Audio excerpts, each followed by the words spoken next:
Hey everyone, it's Julie. Hope everyone's having a great day today. Today I will be making a strawberry pineapple oat milk smoothie. You'll need a quarter cup of strawberries, 1 cup of pineapple, and 2 cups of oat milk.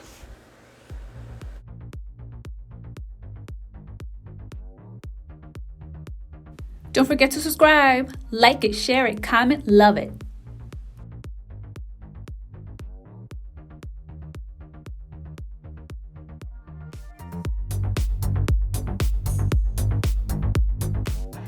In a blender, add the strawberries, pineapples, and oat milk. Blend until smooth. If the smoothie is too thick, please feel free to add more oat milk.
Serve and enjoy.